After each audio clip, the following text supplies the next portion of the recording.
बहुत important topic है। देखिए, राजस्थानी भाषा बोलियों की बात करें तो सबसे पहले तो हमारा सवाल बनता है कि सर ये राजस्थानी भाषा में मिली कहां से है। तो हमारा एक राजवंश होता है और उस राजवंश का नाम है गुर्जर प्रतिहार।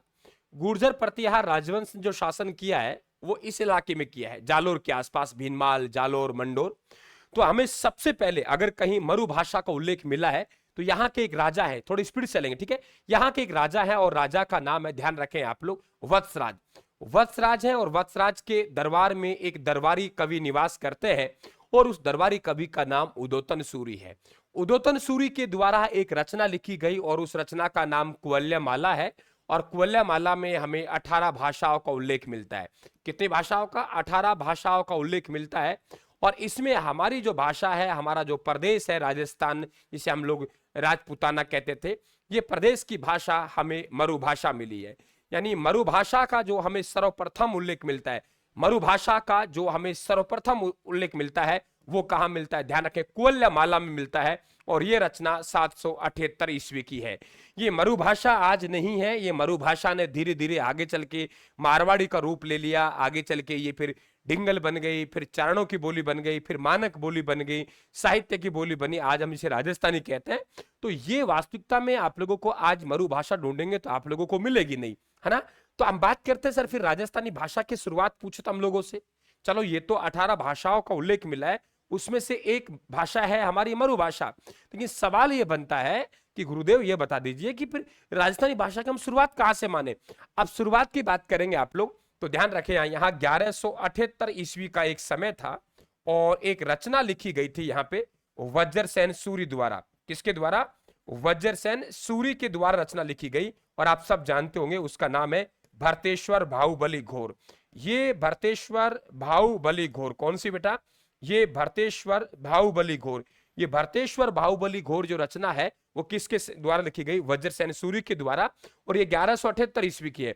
राजस्थानी भाषा की अगर आप लोगों से पहली रचना की बात करेगा तो पहली रचना आपके पास कौन सी है? तो ध्यान रखें, पहली रचना आपके पास में भरतेश्वर बाहुबली कौन सी है? घोर है। तो राजस्थानी भाषा की शुरुआत 12वीं शताब्दी से हुई। राजस्थानी भाषा का विकास कहां से हुआ, ये भी हम लोगों से पूछ सकता है। राजस्थानी भाषा के विकास की बात आएगी तो हम लोग कह देंगे सर मरु गुजरी अपभ्रंश से हुई। हर भाषा की अपनी एक लिपि होती है, लिखने की एक कला होती है। मैं ज्योग्राफी करवा चुका हूं कंप्लीट, ज्योग्राफी कंप्लीट हो चुकी है हमारी। आप जाइए यूट्यूब पर अलग से प्लेलिस्ट बना रखी है। बात करते हैं कि हर भाषा की अपनी लिपि होती है। हिंदी भाषा है, हिंदी की लिपि अपनी देवनागरी है। हर की अपनी अपनी एक भाषा होती है, लिपि होती है। राजस्थानी की भी कोई लिपि है, बिल्कुल। राजस्थानी की अगर लिपि की बात करेंगे हम लोग तो राजस्थानी भाषा की जो लिपि है उसका नाम है बणियावाटी। इसी का नाम है महाजनी और इसी का नाम है मुड़िया लिपि। एक्चुअली में बढ़िया लोग होते थे, वो महान होते थे, वो राजस्थानी में मोड़ मोड़ कर लिखते थे। तो एक गीत गा सकते हैं कि सर बढ़िया महान होते हैं, राजस्थानी मोड़ मोड़ कर लिखते हैं। मूल लिपि हमारे महाजनी होगी, विशेषकर बढ़ियाओं ने इस्तेमाल किया तो इसे बढ़िया वाटी कह दी और इसे मोड़ मोड़ कर लिखते थे, इसी लिपि को हमने मुड़िया लिपि कह दी। हर भाषा का अपना एक दिवस होता है और ध्यान रखें राजस्थानी भाषा का भी अपना एक दिवस है। तो वो कितना फरवरी है? 21 फरवरी है। क्लियर? रिवीजन के रूप में फटाफट चल रहे हैं हम लोग। 21 फरवरी को राजस्थानी भाषा दिवस मनाते हैं। बात आती है कि सर राजस्थानी का वर्गीकरण किसने किया? वर्गीकरण की यदि बारी आती है तो ध्यान रखें आप लोग, जॉर्ज अब्राहम ग्रियर्सन के द्वारा राजस्थानी का वर्गीकरण किया गया है। बहुत अच्छा क्वेश्चन बनेगा, कब किया गया है? हम लोग कहेंगे 1912 में। सर क्या कोई पुस्तक है? बिल्कुल पुस्तक है और उस पुस्तक का नाम है linguistic survey of India. Linguistic survey of India में राजस्थानी भाषाओं का वर्गीकरण करने वाला पहला कोई व्यक्ति है तो उनका नाम है जॉर्ज अब्राहम ग्रियर्सन। दूसरा सवाल बनता है क्या सर राजस्थानी भाषा का शब्दकोश? हाँ, राजस्थानी भाषा का शब्दकोश अगर सबसे पहले किसने लिखा है तो वो लिखा है सीताराम लालस के द्वारा। सीताराम लालस को राजस्थानी भाषा का शब्दकोश लिखा गया तो इन्हें राजस्थानी भाषा का मसाल भी कहा गया। कभी आपसे पूछ जाए कि राजस्थानी भाषा का मसाल किसे कहते हैं तो राजस्थानी भाषा का मसाल इन्हें कहते हैं। राजस्थानी भाषा का मसाल, राजस्थानी भाषा का मसाल, राजस्थानी भाषा का मसाल जो कहा गया है वो राजस्थानी भाषा का मसाल किसे कहा गया? पंडित सीताराम लालस को कहा गया। और ये जो राजस्थानी भाषा का शब्दकोश है इसमें लगभग 2 लाख शब्द है। कितने लाख शब्द है? 2 लाख शब्द। अगर 2 लाख शब्दों में से अधिकांश शब्दों की बात करेंगे तो अधिकांश शब्द किसके हैं? मारवाड़ी के। ये भी आपको ध्यान रखना पड़ेगा। बिल्कुल बिल्कुल सही कह रहे हैं आप लोग कि ये जॉर्ज अब्राहम ग्रियर्सन है। इन्होंने हमारे एक राजस्थान में भीली बोली कहा है और वो दक्षिणी राजस्थान में बोली जाती है, उस बोली को हम लोग बागड़ी बोली के नाम से जानते हैं, ये भी आप लोग ध्यान रखेंगे। हिंदी में प्राचीन लिपि माला, आप किसी भी एग्जाम में जाएंगे तो यहां से आप लोगों को देखने को मिलेगा। हिंदी में प्राचीन लिपि माला एक पुस्तक है, और ये पुस्तक डॉक्टर गौरी शंकर हीराचंद ओझा के द्वारा लिखी गई। हिंदी में प्राचीन लिपि माला, हिंदी में प्राचीन लिपि माला कई बार पूछा है, और गौरी शंकर हीराचंद ओझा है, ये रहने वाले कहाँ के थे, आप कहेंगे रोहिड़ा गांव के। और रोहिड़ा गांव कहाँ पड़ता है, सिरोही में भी आपको मालूम होना चाहिए। एक हमारे पास आता है डिंगल का हेरोस। डिंगल का हेरोस क्या है, ध्यान रखें आप लोग कि हेरोस एक इटली का राजकुमार है। क्लियर है, इटली का राजकुमार है। तो ये इटली का राजकुमार कौन है, हेरोस। और हमारे पास में डॉक्टर एलपी टेसीटोरी है, मैं कई बार चर्चा करता हूं, ये उदिना गांव इटली के रहने वाले थे। तो वहां के एक विद्वान, जिन विद्वान का नाम क्या है, हेरोस, यहां आया और यहां आपको बीकानेर में गया, तो बीकानेर में एक राजकुमार मिला। बीकानेर में क्या मिला बेटा, एक राजकुमार मिला, और वो भी एक डिंगल के जानकार थे। और ये हेरोस कहां के राजकुमार थे, इटली के। तो उस राजकुमार की तुलना इस राजकुमार से कर दी, तो ध्यान रखें पृथ्वीराज राठौड़ कौन है, पृथ्वीराज राठौड़ को एलपी टेसीटोरी द्वारा डिंगल का हेरोस कहा है, ये वेरी इंपॉर्टेंट बनेगा। बात करते हैं राजस्थानी भाषा का स्थान। तो राजस्थानी भाषा का स्थान है वो भारत में 7वां स्थान है, और विश्व में 16वां स्थान है। सवाल बन जाएगा, आप ये तय मानिए, लगभग लगभग सवाल यहीं से टिक जाएगा। मैंने वो कंटेंट यहां तैयार किया है छटनी करके अलग, कि आप देखेंगे लगभग लगभग सवाल यहीं से आपके सामने टिक जाएगा, और आपको पता भी नहीं लगे कब सवाल आ गया। अब एक सवाल बनता है कि सर वास्तविकता में ये मारवाड़ी है, ये मरुभाषा, जिसे आपने सर्वप्रथम कहा है कि ये मरुभाषा है, और मरुभाषा का उल्लेख हमें कहां मिला है, वो उदोतन सूरी की रचना है, उसका नाम है कोल्यमाला। क्या सर ये मरुभाषा हमको देखने को मिलती है? नहीं।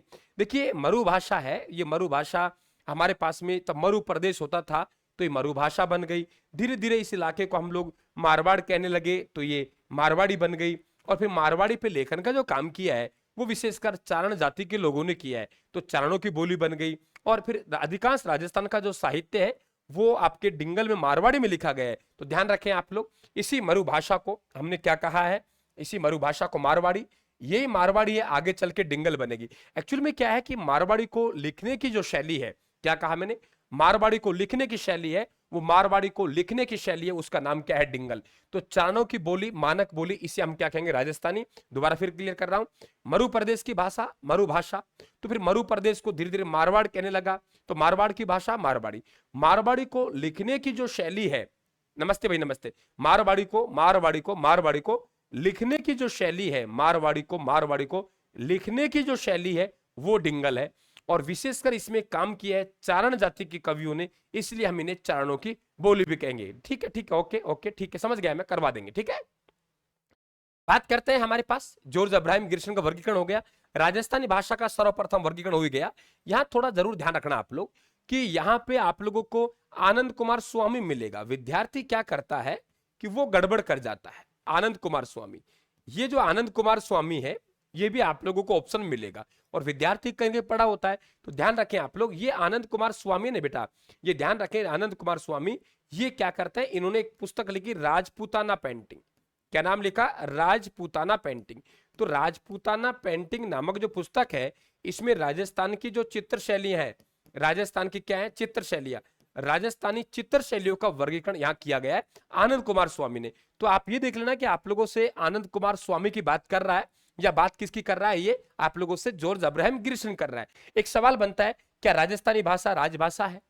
हम कहेंगे राजभाषा वो होती है जो संविधान की 8वीं अनुसूची है, जिसमें प्रारंभ में 14 भाषाओं का उल्लेख था, वर्तमान में 22 भाषाओं का उल्लेख है। तो उसमें अगर किसी को स्थान मिल गया तो वो उस प्रदेश की राजभाषा बन गई, और उसमें अगर स्थान नहीं मिला तो वो राजभाषा नहीं है। जैसे पंजाब में जाएंगे तो वहां के कार्य सरकारी वो पंजाबी में होते हैं, क्योंकि पंजाबी वहां की क्या है, राजभाषा है। गुजराती क्या है, राजभाषा है। हमारा राजस्थानी राजभाषा नहीं है। इसकी वजह क्या है, इसकी वजह है कि 8वीं अनुसूची में हमारी राजस्थानी को स्थान नहीं दिया गया है, तो राजस्थानी राजभाषा नहीं है, ध्यान रखें, क्योंकि 8वीं अनुसूची में इसका उल्लेख नहीं है आप लोगों के, ठीक है। भोजपुरी, भोंटी और राजस्थानी वर्तमान में प्रयासरत है। तो संविधान में मान्यता प्राप्त भाषाएं हैं। अगर आप लोगों से अनुसूची पूछे तो आप लोग कह देंगे 8वीं अनुसूची। और राजभाषा से संबंधित जो आप लोगों के प्रावधान किया गया है, एक तो अनुसूची में अनुसूची नंबर 8, और आप लोग अगर बात करेंगे कि भाग नंबर 17 के अध्याय 4 में, ये ध्यान रखें, यहाँ पे इनका राजभाषा को उल्लेख किया गया।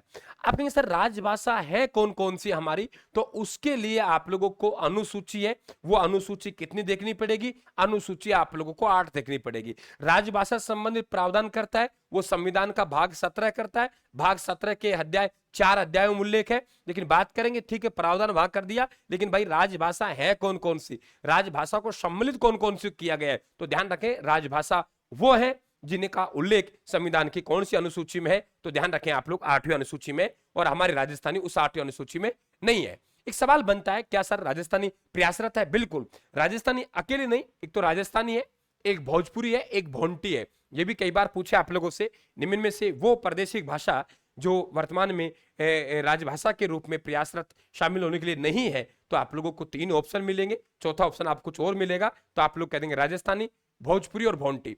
राजस्थानी, भोजपुरी, भोंटी भाषाओं को मान्यता देने की विशेष मांग चल रही है। अब बात करें राजस्थानी, तो राजस्थानी हमारी राजभाषा है नहीं, हिंदी में यहाँ का राजकार्य होता है, और ध्यान रखें आप लोग कि राजस्थान की जो मातृभाषा उसे हम लोग राजस्थानी कह सकते हैं। एक सवाल हमारे साथ बनता है, थोड़ी लाइनिंग ऊपर नीचे हो गई, कि सर राजस्थानी का 7वां और 16वां स्थान। देखिए हम लोग कहेंगे कि राजस्थानी का यहाँ पे राजस्थान में भारत में कौन सा स्थान है, तो भारत में हम लोग कह देंगे 7वां स्थान, यानी बोलने वालों की दृष्टि से। और हम लोग बात करें विश्व में कौन सा स्थान है, 16वां है। इसके बाद हम लोग बात करें साहित्य की, हमारी 2 शैलियां हैं, एक का नाम डिंगल है और एक का नाम पिंगल है। डिंगल और पिंगल दोनों कोई बोलियां नहीं है, ये साहित्य लेखन की शैली है। आप ये ध्यान रखें आप लोग, कहीं आपके दिमाग में ये हो कि सर ये डिंगल और पिंगल बोली है, नहीं, डिंगल और पिंगल बोली नहीं है बेटा। डिंगल और पिंगल की बात करेंगे, ये डिंगल और पिंगल ये शैली है, लिखने की शैली है। यदि आप लोग बात करेंगे कि हमारे मारवाड़ी की बात कर दें कि सर मारवाड़ी है, मारवाड़ी को जिस शैली में लिखा जाता है वो शैली हमारी डिंगल है, और जिसे ब्रज भाषा में लिखा जाता है ब्रज भाषा में, तो ब्रज भाषा की जो शैली है वो पिंगल है। दोनों बात ध्यान रखें। अगर आप लोगों से पूछे मारवाड़ी को लिखने की शैली, तो मारवाड़ी को लिखने की शैली कौन सी हो जाएगी, डिंगल। आप लोगों से कहेंगे कि आप ब्रज भाषा को लिखने की शैली, पिंगल। इसका दूसरा तरीका और है हमारे पास, कि अगर चारण जाति के कवियों के द्वारा किसी प्रकार का कोई साहित्य लिखा गया है, किसका, चारण जाति के कवियों के द्वारा कोई साहित्य लिखा गया है, तो वो ध्यान रखें वो शैली कौन सी है, डिंगल शैली है। और यदि अगर वहां पे भाट जाति के कवियों ने कोई साहित्य लिखा है तो वो पिंगल में है। आप कहेंगे सर पहचान क्या है, पहचान है, यदि आपका साहित्य आपको लोक कथा, लोकगीत, सोरठे और ख्यातों के रूप में मिलता है तो वो डिंगल है, और यदि आप लोगों को साहित्य बात करेंगे अगर दोहा छंदों के रूप में मिलता है तो पिंगल है। आप देखिए हमारे पास व्याख्या आती थी, स्कूल में हम पढ़ते थे तब, यदि वो आप लोगों के दोहा टाइप में है तो उसकी थोड़ा सा हम लोगों को, राम राम भाई धन्यवाद, ठीक है, तो आप लोगों के थोड़ा सा हम लोग बात करें कि आप लोगों की उसकी व्याख्या थोड़ी सी कठिन होती थी, हमारे समझ में नहीं आता क्या लिखा होता था, क्योंकि वो किस में थी, पिंगल में थी। और पिंगल आप लोगों की ब्रज भाषा का प्रभाव आएगा। डिंगल में जो हमें सिंपल से दो आप लोगों को लाइनिंग दिखाई देती है वो हमारे डिंगल है। ध्यान रखें आप लोग, साहित्य अगर मारवाड़ी की साहित्य की शैली की बात करेंगे डिंगल है, और ब्रज भाषा के साहित्य की शैली की बात करेंगे पिंगल है। अगर राजस्थान का वो साहित्य है जो लोक कथा, लोकगीत, सोरठे और ख्यातों के रूप में प्रसिद्ध है तो वो डिंगल है। राजस्थान का वो साहित्य जिसकी हम लोग बात करेंगे तो दोहा और छंदों के रूप में, तो ध्यान रखें वो हमारे पास कौन सी है, पिंगल है। दूसरा आपसे पूछेगा पश्चिमी राजस्थान, यानी पश्चिमी राजस्थान, राजस्थान के अगर हम लोग 2 पार्ट देखें कि राजस्थान का ये जो इलाका है हमारा, ये इलाका, ये राजस्थान का इलाका, ये पश्चिमी वाला इलाका है, तो पश्चिमी राजस्थान में मारवाड़ी का प्रभाव आएगा। तो सीधी सी बात है पश्चिमी राजस्थान के साहित्य की शैली हमारे पास कौन सी है, डिंगल है। और यदि इसी में बात करेंगे आप लोग कि हमारे पास में दक्षिणी पूर्वी, ये राजस्थान है, ये उत्तर प्रदेश इधर पड़ेगा, तो आपसे पूर्वी राजस्थान के साहित्य की शैली पूछेगा तो पिंगल पूछेगा। राजस्थान में जो सबसे ज्यादा साहित्य लेखन का जो काम किया है, सबसे ज्यादा साहित्य लिखने का जो काम किया है, वो ध्यान रखना वो डिंगल ने किया है, चारण जाति ने किया। आपने सर इसमें कोई कवि हुए कि नहीं हुए, लेकिन बजाय कम हुए, क्योंकि इनका काम था भाट जाति के राजाओं की वंशावली रखना। अगर इसमें देखेंगे आप लोग तो चंद्रवरदाई है, ये यहीं के कवि थे, और चंद्रवरदाई के द्वारा जो पृथ्वीराज रासो लिखा गया था, चंद्रवरदाई के द्वारा पृथ्वीराज रासो लिखा गया था, चंद्रवरदाई के द्वारा पृथ्वीराज रासो लिखा गया था, चंद्रवरदाई के द्वारा पृथ्वीराज रासो लिखा गया था, पृथ्वीराज रासो लिखा गया था, चंद्रवरदाई पृथ्वीराज रासो लिखा गया था। ये पृथ्वीराज रासो पिंगल में था, लेकिन एक्चुअल में ये अधूरा था। चंद्रवरदाई इसे अधूरा छोड़ के इनका निधन हो गया, तो अधूरा था, इसे जो पूर्ण किया इनका दत्तक पुत्र था, और उन दत्तक पुत्र का नाम था जल्लन, और जल्लन ने इसे किया, वो ध्यान रखे किसमें किया, डिंगल में किया। तो पृथ्वीराज रासो एक ऐसी रचना है जो प्रारंभ में पिंगल में लिखी गई थी। नमस्ते भाई, नमस्ते नमस्ते सभी को नमस्ते, ठीक है। और ध्यान रखें आप लोग, बाद में एक इसमें लिखी गई डिंगल में। तो पृथ्वीराज रासो, अब इसमें देखेंगे आप लोग, आपको मालूम होगा कि आपको 4 बांस 24 गज, 4 बांस 24 गज अष्टुंगल प्रमाण, 24 गज अष्टुंगल प्रमाण, अष्ट उंगल प्रमाण, थोड़ा स्पीड चल रहे हैं इसलिए ज्यादा लिखने की जरूरत, अष्टुंगल प्रमाण, ता ऊपर सुल्तान मत चूके चौहान। ये जो कहावत है आपने पढ़ा होगा, जब पृथ्वीराज चौहान को बंदी बना के काबुल ले जाया गया तो उनकी आंखें फुड़वा दी गई। तो चंद्रवरदाई जी वहां पहुंचे, चंद्रवरदाई जी ने सलाह करी कि हम इनको मारेंगे सुल्तान को। तो चौहान साहब से कहा था कि मैं, आप शब्द भेदी बाण चलाने में निपुण है, और मैं एक दोहा बोलूंगा और उस दोहा में सुल्तान की दूरी बताऊंगा। राम राम भाई, राम राम। बिल्कुल गौतम जी, राम राम। चले बेटा, तो ध्यान रखें आप लोग, वहां दोहा बोला गया था, 4 बांस 24 गज अष्ट उंगल प्रमाण, ता ऊपर सुल्तान मत चूके चौहान। वो जो कहावत है, वो कहावत यहीं से संबंधित है। 1148 में लाहौर में जन्म हुआ इनका, और मूल नाम ये ध्यान रखें पृथ्वी चंद भट्ट था। और पृथ्वीराज चौहान साहब के ये अच्छे दरबारी कवि भी थे, और अच्छे, ये ध्यान रखें आप लोग, ये एक मित्र भी थे, ये मालूम होना चाहिए आप लोगों को। पृथ्वीराज चौहान तृतीय का दरबारी कवि, चंद्रवरदाई भाट जाति से थे, और पृथ्वीराज रासो किस में लिखा, पिंगल में लिखा, लेकिन ये इसे अधूरा छोड़ के चला गया, अधूरा छोड़ के चले गया। इसे जो पूर्ण किया इनके दत्तक पुत्र है, और दत्तक पुत्र का नाम क्या है, जल्लन। समझ गए आप लोग। तो पृथ्वीराज रासो पिंगल में था, पृथ्वीराज चौहान के दरबारी कवि चंद्रवरदाई के द्वारा लिखा गया था।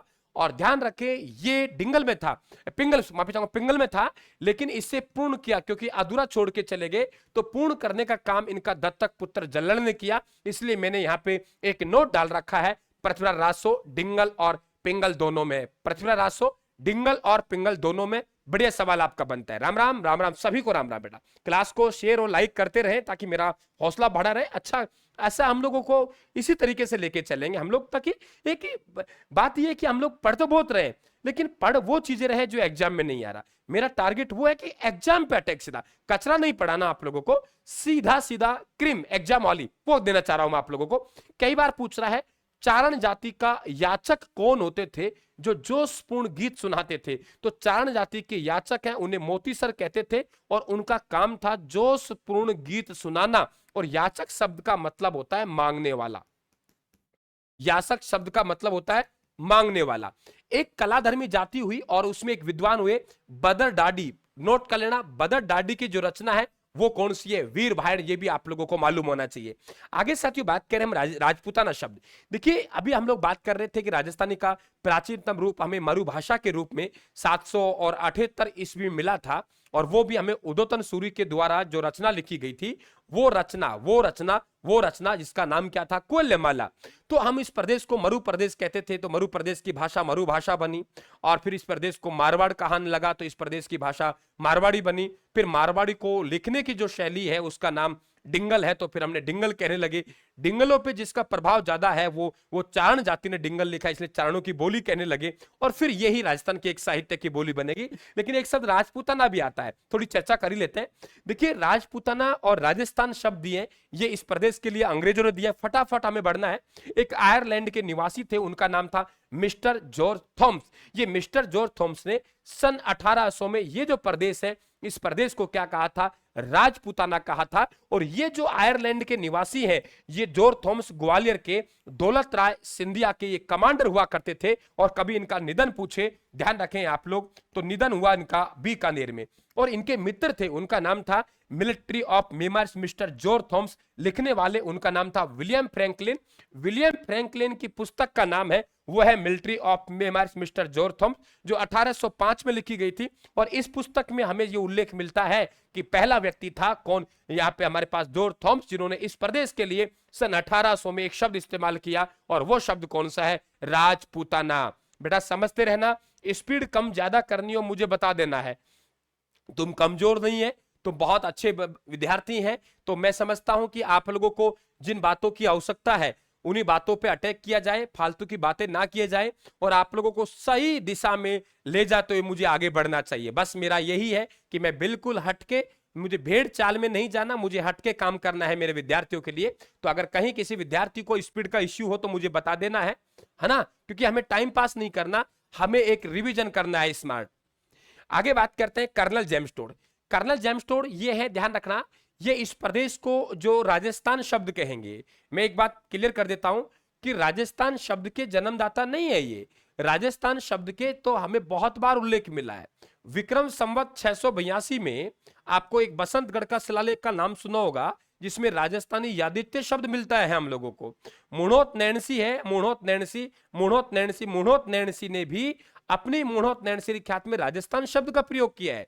राज रूपक में राजस्थान शब्द का प्रयोग हुआ है, यानी राजस्थान शब्द है। इसके जन्मदाता कर्नल जेम्स टोड नहीं है बेटा, इस प्रदेश को राजस्थान कहा है, इस प्रदेश को राजस्थान कहा है। तो कर्नल जेम्स टोड 20 मार्च 1782 को लिंगटन सिटी इंग्लैंड में इनका जन्म हुआ था और इनके द्वारा यहां आए और आने के बाद जो पुस्तक लिखी, उस पुस्तक का नाम है annals and antiquities of Rajasthan. यहाँ पे आप लोगों को 4-5 सन ध्यान रखने हैं, बता दूं आपको। 1782 ध्यान रखना है आप लोगों को, 1817-18 ध्यान रखना है आप लोगों को, 1929 ध्यान रखना है आप लोगों को, आपको 1935 ध्यान रखना है आप लोगों को, 1939। कर्नल जेम्स टोड में हमें इन सब सनों की आप लोगों को आवश्यकता पड़ेगी।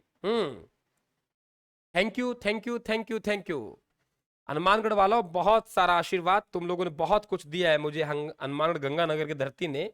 तो बिल्कुल मैं, जिस प्रकार से मेरी मातृभूमि से लगाव है, उसी प्रकार से मेरी कर्म भूमि से भी मेरा लगाव है। तो आपका बहुत प्यार मिलता है मुझे, उसके लिए बहुत बहुत आप सबका धन्यवाद। तो एनाल्स एंड एंटीक्विटीज, देखो यहां पे लिख दिया मैंने 1782 पहला पॉइंट, आप कहेंगे कर्नल जेम्स टोड का जन्म हुआ 1817-18। कर्नल जेम्स टोड राजस्थान आया, पश्चिमी राजपूताना रेजिडेंसी में। हमारे पास 1829 में इन्होंने annals and antiquities of Rajasthan लिखा और राजस्थान, इस प्रदेश को राजस्थान रायथान रजवाड़ा नाम दिया। 1835 में कर्नल जेम्स टोड का निधन हुआ और 1839 में इनकी मृत्यु के बाद एक पुस्तक प्रकाशित हुई, उसका नाम था पश्चिमी भारत की यात्रा। क्या मेरी बात को समझ गए कि 1839 में जो पुस्तक प्रकाशित हुई, ये ध्यान रखें आप लोग, क्लियर। यहां पे आप लोगों की वो थी पश्चिमी भारत की यात्रा। फिर रिपीट कर रहा हूं 1782 में कर्नल जेम्स टोड का जन्म हुआ। 1817-18 में ये राजपूताना रेजिडेंसी में आए। 1829 में इस annals and antiquities of Rajasthan पुस्तक लिखी, इस प्रदेश को राजस्थान नाम दिया। 1835 में इनका निधन हो गया और 1839 में इनकी मृत्यु के बाद में एक पुस्तक और प्रकाशित होती है, और वो पुस्तक ध्यान रखें कौन सी है, पश्चिमी भारत की यात्रा, जो मृत्यु के बाद प्रकाशित हुई थी। ठीक है, अब ये पुस्तक है हमारे अंग्रेजी में थी, annals and antiquities of Rajasthan. इसका बेटा जो हिंदी में अनुवाद किया, वो हिंदी में अनुवाद किसके द्वारा किया गया, गौरी शंकर हीराचंद ओझा के द्वारा किया गया। कर्नल जेम्स टोड ने इस प्रदेश को जो नाम दिए, वो राजस्थान नाम दिया, रायथान नाम दिया, रजवाड़ा नाम दिया। राजस्थान का मतलब राजा और रहने का स्थान, राय मानी राजा, थान मानी रहने का स्थान, रज मानी राजा और वाड़ा मतलब रहने का स्थान। किनको संबोधित करते हुए दिए गए, ये अच्छा सवाल बन सकता है। तो आप लोग कह देंगे सर राजा और उनके निवास स्थानों को संबोधित करते हुए नाम दिए गए थे। पुस्तक का दूसरा नाम central and western Rajput states of India है। कहां आए, ये अच्छा सवाल बनता है कि पश्चिमी, आप लोगों के जैसे राजपूतान रेजिडेंसी का आपने नाम सुना होगा, तो ऐसे आपके पश्चिमी राजपूतान रेजिडेंसी, जिसका मुख्यालय जोधपुर और उदयपुर हुआ करता था, यहां आए। आने के बाद यहां काम किया, देखा, मेवाड़ में गए तो मेवाड़ में वहां ऐतिहासिक कुछ कहानी सुनी, आप लोगों को वहां कुछ शिलालेख देखे, तो इनका मन कुछ विचलित हुआ और यहाँ के इतिहास की ठान ली इन्होंने। तो जैन यति ज्ञानचंद को इन्होंने गुरु बनाया। एक घोड़ा लिया और घोड़े पर बैठकर राम राम भाई, राम राम, राम राम झालावाड़ वालों, राम राम। घोड़े पर बैठकर विदा इन्होंने इतिहास के स्रोत जुटाने शुरू किए, इसलिए इन्हें हम लोग घोड़े वाला बाबा कहते हैं और राजस्थान के इतिहास का जनक भी इन्हें कहा जाता है। आप ये ध्यान रखना आपके सर, क्या इससे पहले किसी ने राजस्थान का इतिहास नहीं लिखा का? क्या राजस्थान में इससे पहले कोई कवि नहीं हुए हैं बेटा? आप लोग मुणोत नैणसी की बात कीजिए। मुणोत नैणसी जिनका जन्म 1610 में ओसवाल परिवार जोधपुर में हुआ था, बहुत पहले हुआ था, और उनके द्वारा जो मुणोत नैणसी ख्यात लिखी गई थी, बहुत प्रमाणिक ख्यात है। उस समय मारवाड़ में एक जनगणना हुई थी, उसका भी उल्लेख हमें उसमें मिलता है कि भाई मारवाड़ में उस समय जनसंख्या कितनी थी। तो बहुत प्रमाणिक है, बहुत प्रमाणिक है, बहुत प्रमाणिक है। लेकिन बेटा वो केवल केवल मारवाड़ तक सीमित रह गई। ऐसे ही हम लोग बात करेंगे आप लोगों के, तो यहां ध्यान रखें कि इन्होंने संपूर्ण राजस्थान के इतिहास को लिखने की कोशिश की, और तो राजस्थान के इतिहास के जनक ही हैं। लेकिन यही आपसे एग्जामिनर सवाल आपसे घुमा के पूछे कि नहीं, राजस्थान के क्रमबद्ध इतिहास के जन्मदाता कौन है? जब राजस्थान के क्रमबद्ध इतिहास के जन्मदाता की बात आएगी तो फिर आप गौरी शंकर हीराचंद ओझा देंगे। इन्होंने क्रम से लिखा है राजपूताना का इतिहास, सिरोही का इतिहास, सोलंकी का इतिहास, उदयपुर का इतिहास, डूंगरपुर का इतिहास, बांसवाड़ा का इतिहास। तो दोनों बातें आप लोग ध्यान रखेंगे, ठीक है। और इनका निधन हो गया, और मैंने पहले ही कहा था कि इनकी मृत्यु के बाद जो पुस्तक प्रकाशित हुई उसका नाम था पश्चिमी भारत की यात्रा। जहां गए कर्नल जेम्स टोड अपना घोड़ा उठाया, जहां गए वहां कुछ नाम देके आए। ये पहुंच गए कहां पे? ये पहुंच गए आप लोगों को माउंट आबू, हिंदू ओलंपस कहा, हल्दी घाटी राजस्थान की थर्मोपल्ली। देखो पहले मैं आपसे कई बार चर्चा करता हूं कि जो हल्दी घाटी का युद्ध है, ऊपर की तरफ खमनोर पड़ता है ना, क्या पड़ता है? खमनोर पड़ता है, खमनोर पड़ता है, और नीचे यहां एक तंग घाटी है जिसे हम लोग हल्दी घाटी कहते हैं। क्या कहते हैं? हल्दी घाटी कहते हैं। और नीचे की तरफ हमारे पास क्या है? गोगुंदा है। क्या है? गोगुंदा। गोगुंदा से आपको मालूम है वही गोगुंदा है जहां से बेड़च नदी का उद्गम होता है। खमनोर वो वही है जहां से बनास नदी का उद्गम होता है। तो ये इतिहासकार अलग अलग मत है, ये ध्यान रखना। इस हल्दी घाटी का युद्ध जो कहा है वो कर्नल जेम्स टोड के द्वारा कहा गया। उन्होंने कहा कि भाई देखिए यहाँ पे हल्दी जैसा रंग है, तो वो तंग घाटी हल्दी घाटी है। जबकि इधर से देखेंगे आप लोग यहाँ पे, तो यहाँ जो आपके इतिहासकार हुए हैं कौन? अबुल फजल। एक एक बात समझते रहना, एक एक सवाल है। इस क्लास को किसी भी हालात में मिस नहीं करना, कोई किसी प्रकार की बकवास नहीं है यहाँ पे, केवल पढ़ाई होती है। और अगर वाकई आपको पढ़ना है तो इससे बढ़िया आपको प्लेटफॉर्म नहीं मिलेगा। नोट्स जरूर अपने पास रखें आप लोग।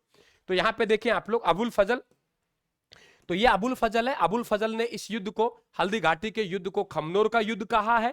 और इतिहासकार जो बदायूं है, इन्होंने इस युद्ध को गोगुंदा का युद्ध कहा है। तो हल्दी घाटी को राजस्थान की थर्मोपल्ली कहा है, वो ध्यान रखना। ये भामाशाह जो महाराणा प्रताप है, महाराणा प्रताप को सबसे पहले जो मतलब महाराणा प्रताप को दान दिया था, उनकी आर्थिक सहायता की थी, तो वो भामाशाह थे। और उस भामाशाह को जो नाम दिया, भाई ये तो दानवीर है, ये तो मेवाड़ का कर्ण है, वो कर्नल जेम्स टोड के द्वारा कहा गया। जागीरदारी व्यवस्था पर इन्होंने लिखा, सामंतवादी व्यवस्था पर इनके लिए द्वारा लिखा गया। तो ये ध्यान रखें आप लोग। पढ़ते हो ना भामाशाह? पढ़ते नहीं पढ़ते आप लोग भामाशाह? बेटा भामाशाह पढ़ते नहीं पढ़ते आप लोग? पढ़ते ना भामाशाह कि भामाशाह, है ना? ये देखिए आप लोग, सूर्यमल मिश्रण, ये सूर्यमल मिश्रण की बात करेंगे, आप लोगों का मन चाहूंगा यहाँ पे। ये देखिए सूर्यमल मिश्रण से एक सवाल बन जाता है और बहुत अच्छा बनता है। सूर्यमल मिश्रण के द्वारा एक रचना लिखी गई, पीथल और पाथल, है ना? सब जानते होंगे आप लोग। तो सूर्यमल मिश्रण की रचना जिनका नाम है पीथल और पाथल, वो सूर्यमल मिश्रण कहाँ के रहने वाले थे और इनकी कौन कौन सी रचनाएं, बहुत मजा आएगा आपको। देखो ये देख पा रहे हो आप लोग, तो इनका जन्म है कन्हैयालाल सेठिया, माफी चाहूंगा, सूर्यमल मिश्रण कन्हैयालाल सेठिया। कन्हैयालाल सेठिया का जन्म 1919 में सुजानगढ़ चूरू में हुआ। और माफी चाहूंगा सूर्यमल मिश्रण जुबान पे आ गया। कन्हैयालाल सेठिया की कुछ रचनाएं हैं और यहां से आपके सवाल बन जाते हैं। इनके द्वारा एक रचना लिखी गई पीथल और पाथल, जिसमें मैं बात कर रहा हूं कि पीथल पृथ्वीराज राठौड़ कहा गया, पाथल महाराणा प्रताप कहा गया। इनकी बहुत सारी रचना है और आपने देखा होगा एग्जाम में जो सवाल बन रहे हैं, माफी चाहूंगा, एग्जामिनर जो सवाल बन रहा है वो आप लोगों से पूछता है निम्न में से कौन सी रचना है जो सूर्यमल मिश्रण की है, कौन सी है कन्हैयालाल सेठिया की है या नहीं है। मैं एक गीत सा गा रहा हूं, जरा देखिए आप लोग। लील टांस, हम एक गांव में गए, गांव, और बिल्कुल क्लास लाइक होनी चाहिए, शेयर होनी चाहिए, मन होता है आप लोगों का। यहाँ जबरदस्त अंदाज देखने को मिलेगा आपको पढ़ने का, जबरदस्त अंदाज। जरा देखिए आप लोग, मैं वादा कर रहा हूं कि आपने इस प्रकार की पढ़ाई कभी कहीं नहीं देखी होगी। जरा देखिए, गांव का नाम लील टांस है। हम एक गांव में गए, ये कन्हैयालाल सेठिया की रचना है। फिर लिख देता हूं साइड में, कन्हैयालाल सेठिया, कन्हैयालाल सेठिया, ये भाई कन्हैयालाल सेठिया की रचना है, ये कन्हैयालाल सेठिया की रचना है। तो हमारे पास ऊपर लिखा हमने, हमारे पास नाम है लील टांस। हम एक गांव में गए, उस गांव का नाम लील टांस है। वहां देखा हम लोगों ने कि वहां जमीन पड़ी हुई थी। हमने पूछा उस जमीन का नाम क्या है, तो उस जमीन का नाम है धरती धोरारी। हमने पूछा रे भाई ये जमीन का मालिक कौन है, तो हमने पूछा ये जमींद्रा धनी कौन है, तो आवाज आई भाई ऊंचा घर से, आवाज आई मंझला घर से, आवाज आई ऊंचा घर से, आवाज आई मंझला घर से, इधर से बोला कुकू, इधर से बोला मिंजर कि जमींद्रा धनी तो हम है। क्या कहा? गांव का नाम लीलटांस है, जमीन का नाम धरती धोरारी है। हमने पूछा जमींद्रा धनी कौन है, तो आवाज आई ऊंचा घर से, आवाज आई मंझला घर से, इधर से बोला कुकू, इधर से बोला मिंजर कि ऐसा है हम है जमींद्रा धनी। तो कन्हैयालाल सेठिया इनको गाली निकालेगा, क्या कहेगा? रमणियारा शब्द बोला धीट, रमणियारा शब्द बोला धीट, रमणियारा शब्द बोला धीट, अधोरी काल की बातें मत कर, पीथल और पाथल आने वाले हैं। दोबारा सुनिए, दोबारा सुनिए, दोबारा सुनिए, दोबारा सुनिए, दोबारा सुनिए, दोबारा सुनिए, दोबारा सुनिए, दोबारा सुनिए। क्या कहा मैंने? गांव का नाम लीलटांस, जमीन का नाम धरती दोरारी। हमने पूछा जमींद्रा धनी कौन है, आवाज आई ऊंचा घर से, आवाज आई मंझला घर से, इधर से बोला कुकू, इधर से बोला मिंजर, इधर से बोला कुकू, इधर से बोला मिंजर, रमणियारा शब्द बोला धीट, अधूरी काल की बातें मत कर, पीथल और पाथल आने वाले हैं, पीथल और पाथल आने वाले हैं, पीथल और पाथल आने वाले।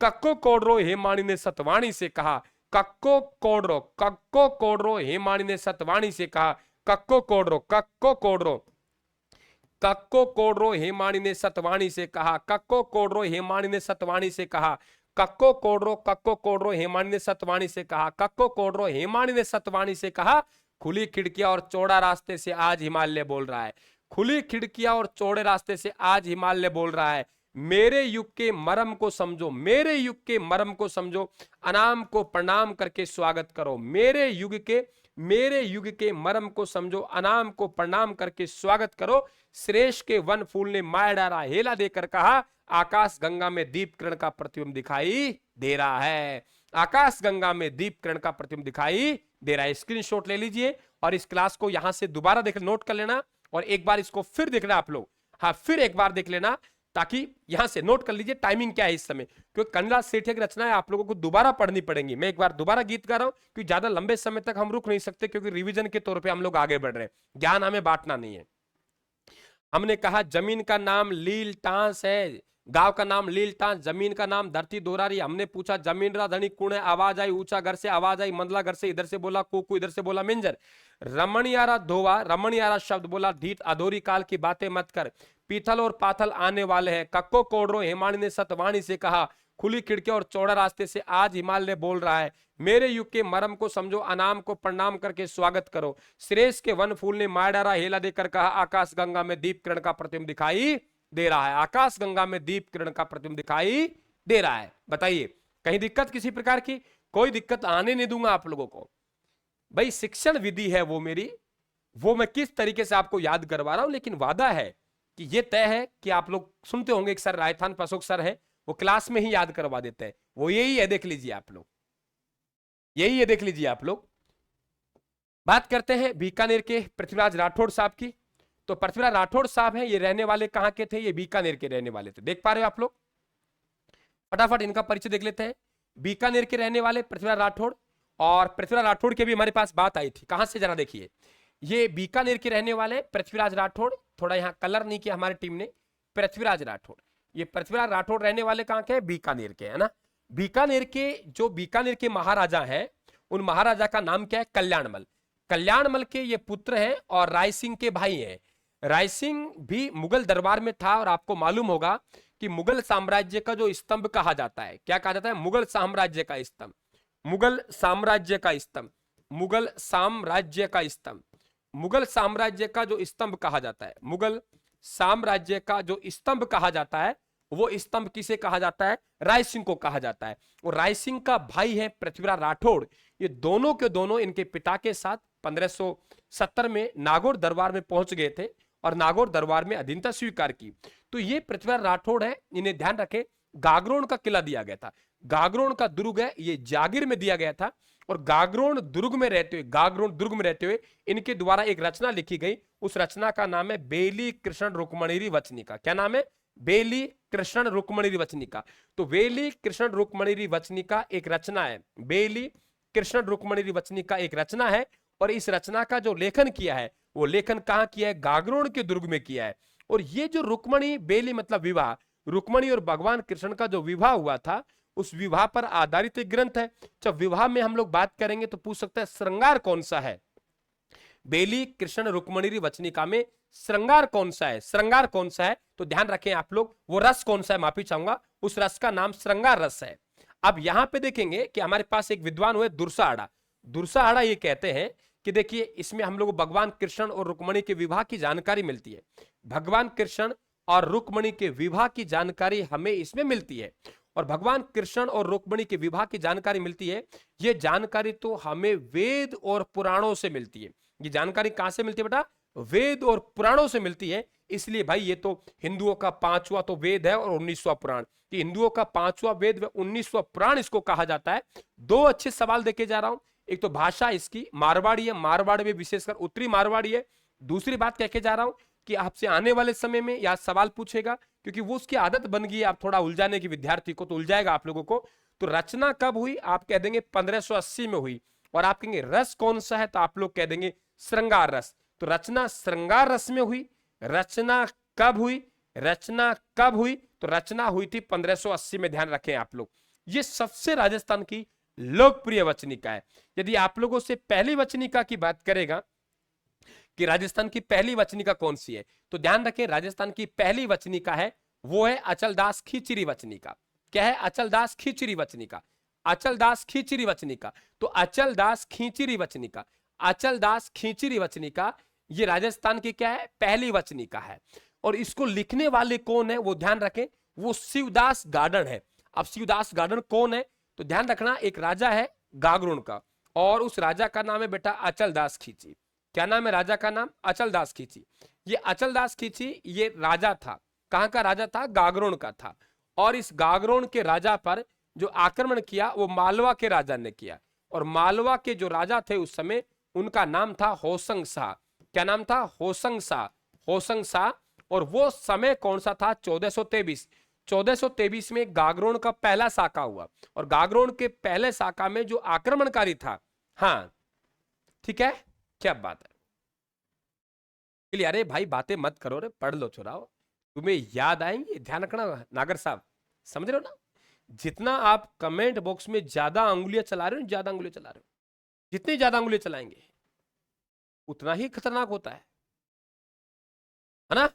तो आप केवल, और ये कहते हैं सर ये चीज याद हो गई या हो गया, जब यही अगर एमसीक्यू के रूप में उठ के आएंगे यही सवाल, यही सवाल तब एमसीक्यू के रूप में उठ के आएंगे तो आप भूल जाएंगे क्या है। कह रहा हूं तुम लोगों से, बिल्कुल भूल जाएंगे तुम लोग कि क्या है चल रहा है।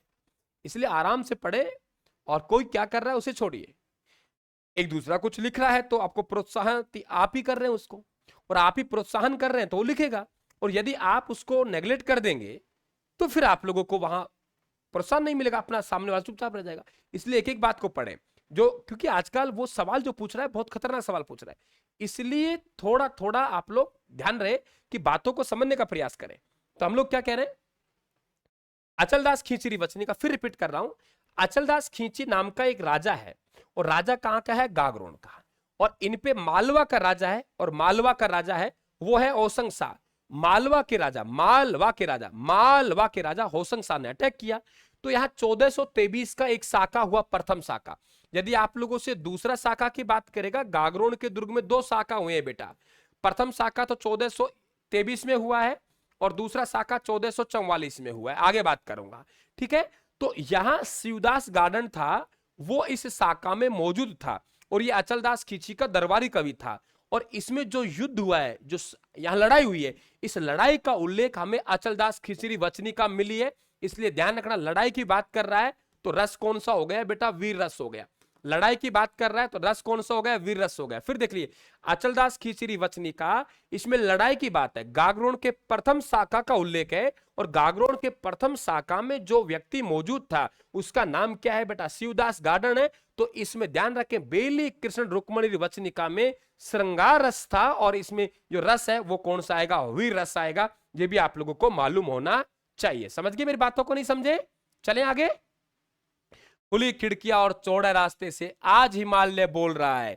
एक बार फिर कन्हैयालाल सेठिया की रचनाएं आप दोबारा देखिए। कन्हैयालाल सेठिया की रचनाएं मैं दोबारा रिपीट कर रहा हूं आप लोगों को, क्या कहा था, गांव का नाम लीलटा, जमीन का नाम धरती धोरारी। जमीन रा धनी कूण है, आवाज आई ऊंचा घर से, आवाज आई मंझला घर से। रमणियारा शब्द बोला, धीट अधोरी काल की बातें कैसे कर रहा है। जमीन रा धनी तो पीतल और पाथल है। कक्को कोडरो, मैं कन्हैयालाल सेठिया की रचनाएं बोल रहा हूं जो आपकी मैंने याद कराया था। कक्को कोडरो, हेमानी ने सतवाणी से कहा, खुली खिड़की और चौड़ा रास्ते से आज हिमालय बोल रहा है, मेरे युग के मर्म को समझो, अनाम को प्रणाम करके स्वागत करो। श्रेष्ठ के वन फूल ने मायडारा हेला देकर कहा, आकाश गंगा में दीप किरण का प्रतिबिंब दिखाई दे रहा है। अब देखिए, थोड़ी देर पहले मैंने आप लोगों से डिंगल और पिंगल की बात की थी, वो डायग्राम में दे दिया मैंने। देखिए ध्यान रखिए, डिंगल कोई भाषा नहीं है, पिंगल कोई भाषा नहीं है। डिंगल और पिंगल साहित्य की शैली है। यदि आपसे बात करेगा कि बताइए ब्रज भाषा की शैली कौन सी है, तो आप कहेंगे सर ब्रज भाषा की शैली है वो हमारी पिंगल है। और आपसे पूछेगा मारवाड़ी को लिखने की शैली, मारवाड़ी की लिखने की शैली है वो कौन सी है, डिंगल है। आपसे कहेगा कि बताइए पश्चिमी राजस्थान की साहित्य की शैली कौन सी है। अरे भाई नमस्ते नमस्ते, राम राम। ओ भाई राम राम दादा यार, अरे राम राम रे मेरा लाडला, जय श्री राम। पढ़िए अब आप, ठीक है। चले हम देखिए आप लोग, तो यहां बात कर रहे हैं हम लोग कि ये जो आपके पूर्व है, इधर पूर्व, तो पूर्वी राजस्थान के पश्चिमी राजस्थान के साहित्य की शैली कौन सी है, डिंगल है। और पूर्वी राजस्थान के साहित्य की शैली कौन सी है, पिंगल। तो डिंगल और पिंगल ध्यान रखेंगे। दूसरी बात आपसे पूछे, चारण जाति के कवियों ने जो लेखन किया है वो डिंगल है, और भाट जाति के कवियों ने लेखन किया है वो पिंगल है। राजस्थान का वो साहित्य मित्रों जो गद्य में मिलता है वो डिंगल है, और राजस्थान का वो साहित्य जो पद में मिलता है वो पिंगल है। राजस्थान का वो साहित्य जो कहानी, लोक कथा, ख्यात में मिलता है वो आपके क्या है, डिंगल है। ख्यात में मिलता है, वो सोरठे मिलते हैं वो डिंगल है, और आपको दोहा और छंद मिले तो वो आपके पिंगल है। हम कहेंगे सर मारवाड़ी भाषा का प्रभाव है वो डिंगल है। हम कहेंगे सर ब्रज भाषा का प्रभाव है वो पिंगल है। हम कहेंगे राजस्थान का सर्वाधिक साहित्य है वो कहां है, वो आपके डिंगल में लिखा गया है। मोती सर चरणों के याचक कहलाए थे। और एक मैंने अभी आप लोगों को इंपोर्टेंट लगाया था, राम राम, अभी मैंने इंपोर्टेंट लगाया था, वो है बदर डाडी की रचना जिसे कहेंगे वीरवायन। बात करते हैं कि सर डिंगल में सबसे ज्यादा लिखा है, चारणों ने सबसे ज्यादा लिखा है, क्या पिंगल में नहीं लिखा गया? लिखा गया है, लिखा गया है, लिखा गया है। बहुत सारा आशीर्वाद आपको। लिखा गया है, बिल्कुल लिखा गया है भाई, बिल्कुल लिखा गया है। लेकिन लेकिन लेकिन लेकिन उसकी बजाय कम लिखा गया है। देखिए आप, चंद्रवरदाई भाट जाति के हैं तो वो पिंगल में ही लिखते हैं। और ध्यान रखें ये बेटा पृथ्वीराज रासो है, ये चंद्रवरदाई के द्वारा लिखा गया, और इसमें ही वो बात लिखी मिलती है जो एग्जामिनर पूछता है। कौन सी? 4 बास 24 गज से पढ़कर मैंने 2 एग्जाम पास किए, मस्त रहिए आप लोग। 4 बास 24 गज, अष्ट उंगल प्रमाण, ता ऊपर सुल्तान, मत चूके चौहान। कि जो चंद्रवरदाई ने जो पंक्तियां सुनाई थी पृथ्वीराज चौहान को कि चलाइए तीर आप लोग, मारिए तीर, इतनी दूरी पर सुल्तान बैठा हुआ है, तो क्या कहा? 4 बास 24 गज, अष्ट उंगल प्रमाण, ता ऊपर सुल्तान, मत चूके चौहान, मत चूके चौहान। ये यहीं से है, ध्यान रखें आप लोग। क्लियर? और ये पृथ्वीराज रासो, फिर रिपीट कर देता हूं, ये पृथ्वीराज रासो बेटा अधूरा था, ये अधूरा था, ये अधूरा था।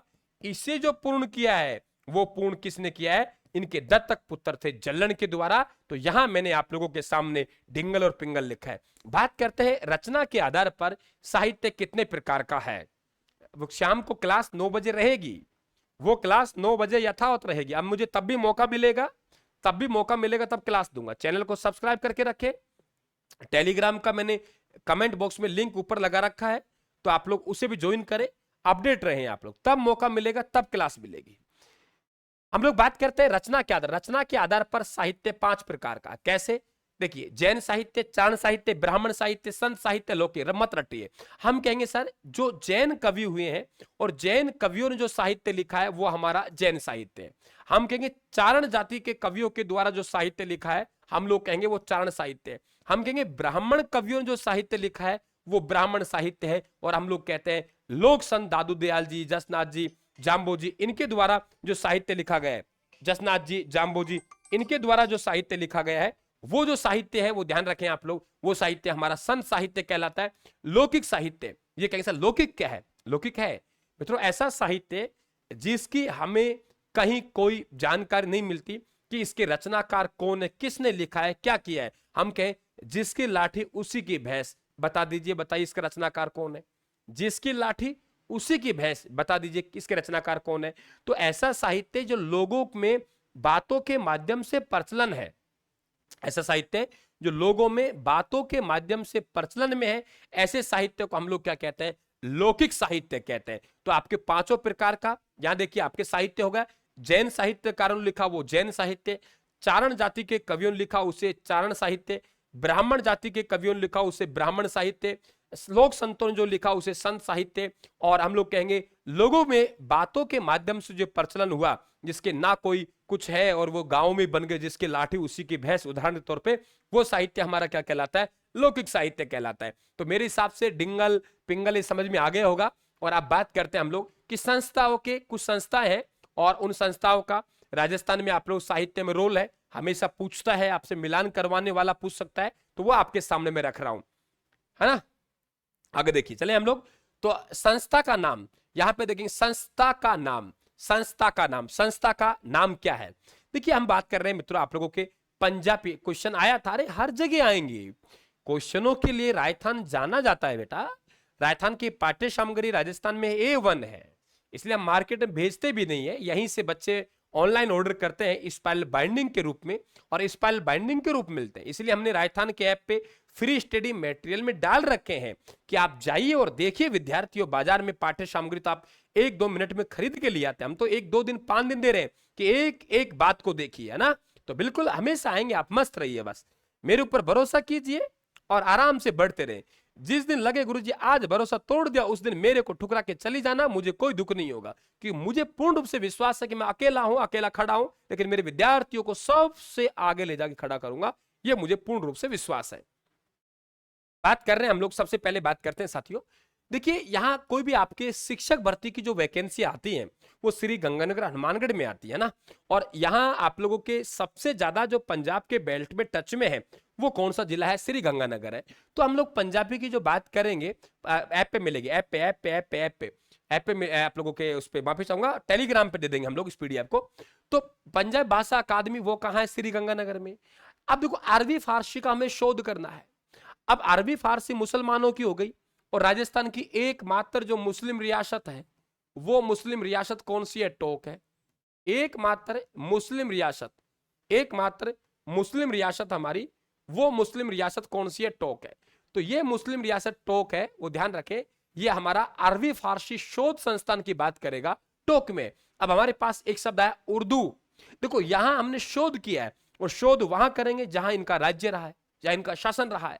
जब इनका राज्य रहा है, जब इनका राज्य रहा है, शासन रहा है, तो हमको शोध करना है टोक में। लेकिन उर्दू जानते हो क्या?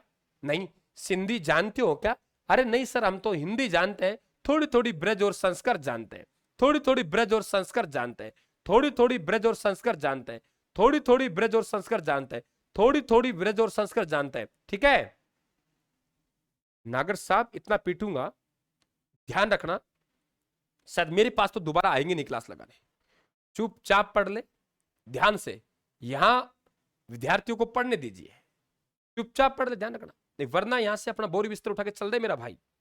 चले हम लोग बात करें पंजाब भाषा अकादमी श्री गंगानगर। अब बात करते हैं अरबी फारसी, ये आपकी शोध टोक में। उर्दू सिंधी जानते नहीं गुरुजी हिंदी जानते हैं, बोलिए।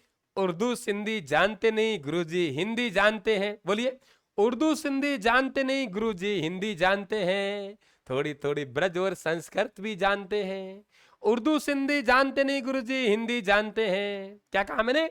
उर्दू सिंधी हिंदी, उर्दू सिंधी जानते नहीं सर हिंदी जानते हैं, थोड़ी थोड़ी ब्रज और संस्कृत जानते हैं, थोड़ी थोड़ी ब्रज और संस्कृत जानते हैं। उर्दू सिंधी हिंदी, उर्दू सिंधी जानते नहीं सर हिंदी जानते हैं, थोड़ी थोड़ी ब्रज और संस्कृत जानते हैं। उर्दू सिंधी जानते नहीं सर हिंदी जानते हैं, थोड़ी थोड़ी ब्रज और संस्कृत जानते हैं। 2-3 बार बोलिए। उर्दू सिंधी जानते नहीं, थोड़ी उर्दू सिंधी जानते नहीं सर हिंदी जानते हैं, थोड़ी थोड़ी ब्रज और संस्कृत जानते हैं। पांचों भाषा अकादमी कहाँ है? जयपुर में। क्लियर? अब एक बड़ा सा नाम लेते हैं अपन, देखो पांचों याद होगी ना। उर्दू देखो, उर्दू सिंधी तो जानते नहीं सर, हिंदी जानते हैं। उर्दू सिंधी तो जानते नहीं सर, हिंदी जानते हैं। उर्दू सिंधी तो जानते नहीं सर, हिंदी जानते हैं। और थोड़ी थोड़ी ब्रज और संस्कृत जानते हैं। और थोड़ी थोड़ी ब्रज और संस्कृत जानते हैं। और थोड़ी थोड़ी ब्रज और संस्कृत जानते हैं। थोड़ी थोड़ी ब्रज और संस्कृत जानते हैं। बोलिए गीत को। जैसे मैंने कहा वैसे बोलना है आप लोगों को। जैसे मैंने कहा वैसे वैसे बोलना है। बोलिए बोलिए बोलिए। जैसे कहा मैंने वैसे वैसे बोलना है। क्या कहा कि देखो सर, उर्दू उर्दू सिंधी तो जानते नहीं सर, हिंदी जानते हैं। उर्दू सिंधी तो जानते नहीं सर, हिंदी जानते हैं। थोड़ी थोड़ी ब्रज और संस्कृत जानते हैं। ये पांचों भाषा अकादमी कहाँ है? जयपुर में है। अब नाम आया हमारे पास, देखो एक नाम छोटा आएगा। छोटा नाम आएगा तो वो केवल केवल राजस्थानी साहित्य अकादमी आ रहा है। और एक नाम हमारे पास बड़ा है, वो नाम है राजस्थानी भाषा साहित्य एवं संस्कृति अकादमी। राजस्थानी भाषा साहित्य एवं संस्कृति अकादमी ये कहाँ है? बीकानेर। राजस्थानी भाषा साहित्य एवं संस्कृत अकादमी कहाँ है? बीकानेर। अब जब अकादमी वहां है तो पुराने कागज भी हमें यहां मिलेंगे। तो पुराने कागज यहां मिलेंगे तो पुराने कागजों को बोलते हैं बेटा अभिलेख। पुराने कागजों क्या बोलते हैं? अभिलेख बोलते हैं। पुराने कागजों क्या बोलते हैं? अभिलेख बोलते हैं। तो राजस्थान राज्य अभिलेखागार, क्या कहा मैंने? राजस्थान राज्य, देखो क्लास को लाइक नहीं कर रहे, क्लास को शेयर नहीं कर रहे, ऐसे मत करो। राजस्थान राज्य अभिलेखागार कहां है? तो राजस्थान राज्य अभिलेखागार है, ये कहां है? बीकानेर में। क्लियर? तो राजस्थानी भाषा साहित्य संस्कृत अकादमी का हो गया बीकानेर।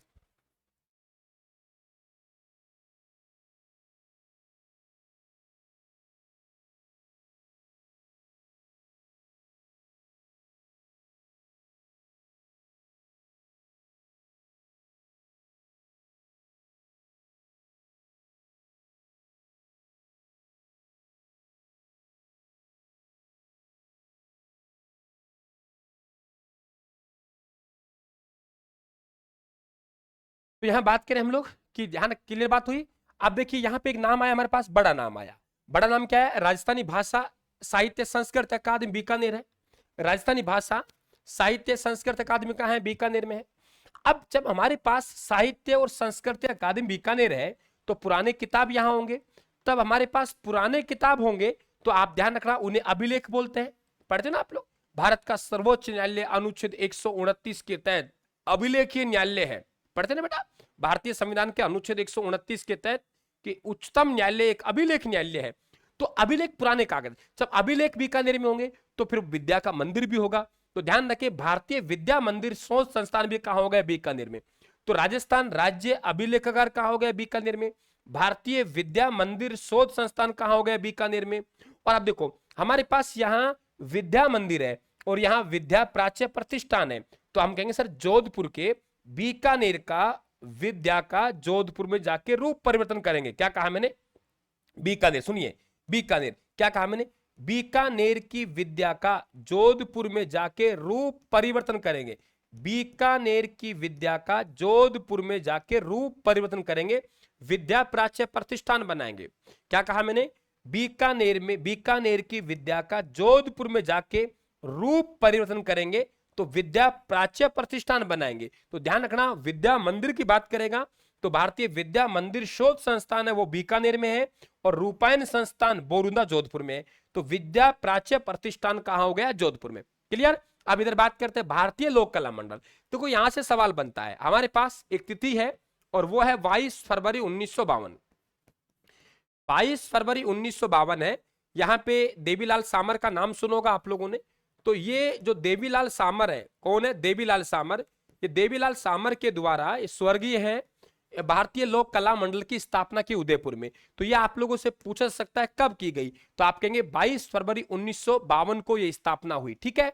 इसके बाद राजस्थानी साहित्य, आप गौर से देख लेना, यहां पे हमारे पास राजस्थानी, आप लोगों को बड़ा नाम है, राजस्थानी भाषा साहित्य एवं संस्कृत अकादमी है। राजस्थानी भाषा साहित्य संस्कृत अकादमी, राजस्थानी भाषा साहित्य संस्कृत अकादमी है ना, वहां केवल केवल हमारे पास राजस्थानी साहित्य अकादमी उदयपुर में। दोनों बात समझ लेना कि आपके राजस्थानी लोक संस्कृति, सर चूरू में पानी नहीं है ना, सबसे कम सिंचित क्षेत्र भी है और गुरुदेव वहां के लोगों ने फिर हमारी संस्कृति को बचा कर रख रखा है। तो लोक संस्कृत। चारण साहित्य शोध संस्थान अजमेर में, और महाराणा प्रताप संग्रहालय हल्दीघाटी, और जवाहर कला केंद्र जयपुर में। तो ये हमारी कुछ संस्थाएं मैंने आप लोगों को बताई यहाँ पे। अब बात करते हैं हम लोग, एक नाम हमारे पास मुणोत नैणसी। मुणोत नैणसी से सवाल बन सकता है, पहले बता दो आप लोगों को, मुणोत नैणसी और आप लोगों के यहाँ पे एक नाम और है मुंशी देवी प्रसाद। सवाल बनेगा यहां से। आजकल आपने देखा होगा पिछला एक 2018-19 वाला रीट था, तो उसमें गोविंदगिरी की जाति पूछी गई थी इनके द्वारा कि जो गोविंदगिरी है संत सभा के संस्थापक है, मानगढ़ धाम को आपने पढ़ा होगा, तो वो गोविंदगिरी की जाति क्या है, ये सवाल बनता है। गोविंदगिरी जी की जाति क्या है? तो मुणोत नैणसी जिनका जन्म 1610 में ओसवाल परिवार में हुआ जोधपुर में, और वहां के महाराजा जसवंत सिंह के दरबारी कवि थे, बहुत बड़े विद्वान थे। इनके द्वारा 2 पुस्तकें लिखी गई। एक पुस्तक है मुणोत नैणसी ख्यात। ये मुणोत नैणसी ख्यात, ये ध्यान ख्यात, अभी आपके सवाल पूछा गया ख्यात का मतलब क्या होता है, हम कहेंगे राजाओं का इतिहास, राजाओं का इतिहास, राजाओं का इतिहास, राजाओं का इतिहास, राजाओं का इतिहास, राजाओं का इतिहास क्या कहलाता है? ख्यात कहलाता है। राजाओं का इतिहास क्या कहलाता है बेटा? ख्यात कहलाता है। तो राजाओं का जो इतिहास है वो क्या कहलाएगा? ख्यात कहलाएगा। राजाओं का इतिहास है वो क्या कहलाएगा? ख्यात कहलाएगा। फिर दूसरी पुस्तक है, उसका नाम है मारवाड़ परगनारा विगत। मारवाड़ परगनारा विगत, मारवाड़ परगनारा विगत। ध्यान रखे, ये मारवाड़ परगना विगत को मारवाड़ का गजेटियर कहा है। आप कहेंगे सर गजेटियर का मतलब क्या होता है? बेटा गजेटियर का मतलब होता है एक ऐसा ग्रंथ जिसमें संपूर्ण भौगोलिक जानकारी हमें एक जगह मिल जाए। संपूर्ण भौगोलिक जानकारी है, वो संपूर्ण भौगोलिक जानकारी हमें एक जगह मिल जाए। ठीक है, एक जगह मिल जाए। ठीक है, एक जगह मिल जाए, एक जगह मिल जाए, एक जगह मिल जाए, संपूर्ण भौगोलिक जानकारी एक जगह मिल जाए। देखो ये नागर साहब है ना, ये क्या अभी डांट पड़ी, इसके डांट पड़ी है तो देखो बड़ा ही ठोक रहा है, गुरुजी को राजी कैसे करें, है ना। बहुत चालाक होते हो तुम लोग, है ना, कि आप गुरुजी की बड़ाई ठोकते हैं जबरदस्त, है ना, तो गुरुजी को राजी कर लिया। ठीक है, हाँ, राजाओं का इतिहास ख्यात कहलाता है। ठीक है, सब हो जाता है। ठीक है, तो राजाओं का इतिहास क्या कहलाता है? ख्यात कहलाता है। तो मारवाड़ परगनारा विगत है, ये मारवाड़ का गजेटियर कहा गया है। और ये जो मुंशी देवी प्रसाद है, मुंशी देवी प्रसाद के द्वारा, ध्यान रखें आप लोग, इन्हें राजस्थान का अबुल फजल कहा गया है। तो राजस्थान का अबुल फजल किसे कहेंगे? मुणोत नैणसी को कहेंगे। और राजस्थान का अबुल फजल कह कौन रहा है? तो ध्यान रखें आप लोग कह देंगे मुंशी देवी प्रसाद। मुंशी देवी प्रसाद से सवाल बनते हैं। मैं 2 सवाल तो आपको डायरेक्टली बता लूं, ये रहने वाले जयपुर के थे और ये जोधपुर में चले गए। ये कानून के बहुत बड़े जानकार थे, कानून के बहुत बड़े जानकार थे, कानून के बहुत बड़े जानकार थे, कानून के अच्छे विद्वान थे, अच्छी पकड़ कानून के रखते थे। तो ध्यान रखें आप लोग, मुंशी देवी प्रसाद, मुंशी देवी प्रसाद कहां के रहने वाले? जयपुर के रहने वाले हैं। लेकिन चले कहां गए? तो आप लोग कहेंगे सर ये मारवाड़ चले गए, जोधपुर चले गए। चले कहां गए ये? तो आप लोग कह देंगे मारवाड़ चले गए, जोधपुर चले गए, मारवाड़ चले गए, जोधपुर चले गए। तो मारवाड़ में जाके इन्होंने क्या किया? हम कहेंगे मारवाड़ में जाके इन्होंने मारवाड़ राज्य का कानून लिखा बेटा। क्या लिखा? मारवाड़ राज्य का कानून। तो मारवाड़ राज्य का कानून इनके द्वारा लिखा गया, है ना। तो कानून के जानकार थे, तो इनका उपनाम लोग कहते थे कि ये तो कानूनी है भाई, ये तो कानूनी है, तो कानून का माता है, कानून की माता, ये तो कानूनी है, कानून की माता, ये तो कानूनी है, कानून का माता। तो कानून की माता या कानूनी जो नाम दिया गया है, कानून की माता जो कानूनी नाम दिया गया है, मुंशी देव प्रसाद को दिया गया है। और मुंशी देवी प्रसाद के द्वारा मुणोत नैणसी को राजस्थान का अबुल फजल कहा है। और ये मुंशी देव प्रसाद की जो रचना है वो नीचे नीचे लिख रहा हूं। आप सोचिए कि साहब ये कानून की उनको जरूरत पड़ती है, विवादित होते हैं। मारवाड़ राज्य का कानून लिखा, राजा बहारमल अपने आप में विवादित। ठीक है, कृष्णा कुमारी को लेकर विवाद हुआ, राम मालदेव विवादित क्योंकि रूठी रानी रूठ गई थी। तो ये वो है राजा बहारमल, कृष्णा कुमारी, राव मालदेव की जीवन चरित्र, और ये इनकी पुस्तक है। तो आपके मुंशी देवी प्रसाद को थोड़ा सा मेरे हिसाब से याद हो गया होगा। रहने वाला कहां का था बताइए कमेंट बॉक्स में? जयपुर का था। और कहां चले गए? मारवाड़ में चले गए। मारवाड़ राज्य का क्या लिखा गया? कानून लिखा गया। मारवाड़ राज्य का क्या लिखा? कानून लिखा। तो मारवाड़ राज्य का कानून इनके द्वारा लिखा गया। मारवाड़ राज्य, मारवाड़ राज्य, मारवाड़ राज्य, मारवाड़ राज्य, मारवाड़ राज्य का कानून इनके द्वारा लिखा गया। मारवाड़ राज्य का कानून इनके द्वारा लिखा गया। रहने वाले जयपुर के थे, मारवाड़ चले गए, तो इन्हें लोग कानूनी कानून कानून की माता के नाम से पुकारने लगे। इनके द्वारा मुणोत नैणसी को क्या नाम दिया गया? राजस्थान का अबुल फजल नाम दिया। ठीक है बेटा, अब देखिए यहां से आपके कुछ सवाल बनेंगे। यहां आप लोगों के वो बातें हैं जो राजस्थान के साहित्य में उनका कहीं ना कहीं प्रथम स्थान है, डायरेक्टली पूछ लेता है वो। डायरेक्टली पूछ लेता है। पहला नाम दिया हमने भरतेश्वर बाहुबली घोर। ये भरतेश्वर बाहुबली घोर है, ये वज्र सेन सूर्य की रचना है बेटा। ये भरतेश्वर बाहुबली घोर है, ये वज्र सेन सूर्य की रचना है। आपसे पूछेगा ये कब लिखी गई? 1168 में। अगर सबसे पहले राजस्थानी की हमें कोई रचना मिलती है, सबसे पहले अगर हमें कोई राजस्थानी की रचना मिलती है, तो वो ध्यान रखें वो राजस्थानी भाषा का प्रथम ग्रंथ है, वो भरतेश्वर बाहुबली घोर है।